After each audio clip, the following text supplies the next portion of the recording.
निकाय पंचायती राज चुनावों में हट सकती है 2 बच्चों की बाध्यता। मंत्री खर्रा बोले, सरकारी कर्मचारियों को 3 संतान की छूट 2 जनप्रतिनिधियों से भेदभाव नहीं कर सकते। राजस्थान में पंचायती राज और शहरी निकायों के चुनाव लड़ने के लिए 2 संतान की बाध्यता हटाई जा सकती है। विभिन्न संगठनों, नेताओं और जनप्रतिनिधियों की मांग पर सरकार ने इसके सियासी प्रभावों पर मंथन शुरू कर दिया है। पंचायती राज विभाग और स्वायत्त शासन विभाग से अनौपचारिक रूप से रिपोर्ट भी मंगवाई जा चुकी है। फिलहाल 2 से ज्यादा संतान वाले पंचायती राज और शहरी निकायों के चुनाव नहीं लड़ सकते हैं। यूडीएच मंत्री झावर सिंह खर्रा ने दैनिक भास्कर से कहा, जब सरकारी कर्मचारियों पर 3 संतान का प्रतिबंध लगा, उसमें शिथिलता दे दी गई। फिर जनप्रतिनिधियों के साथ भेदभाव नहीं होना चाहिए, उनको बेहतर छूट तो मिलनी चाहिए। देश और राज्य के हित में जनसंख्या नियंत्रण बहुत महत्वपूर्ण विषय है, लेकिन इसके बारे में जनप्रतिनिधियों और सरकारी कर्मचारियों के लिए 2 अलग अलग नियम है।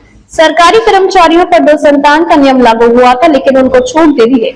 शहरी निकाय और पंचायती राज जनप्रतिनिधियों को नहीं दी गई।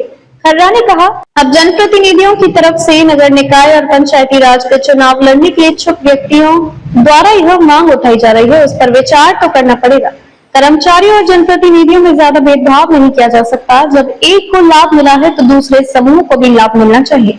खर्रा ने कहा, मुख्यमंत्री से एक बार चर्चा हुई है, उनका मानना था कि एक बार सबसे राय ली जाए। जब मांग आती है तो मांग पत्र को विभाग में भेजा जाता है।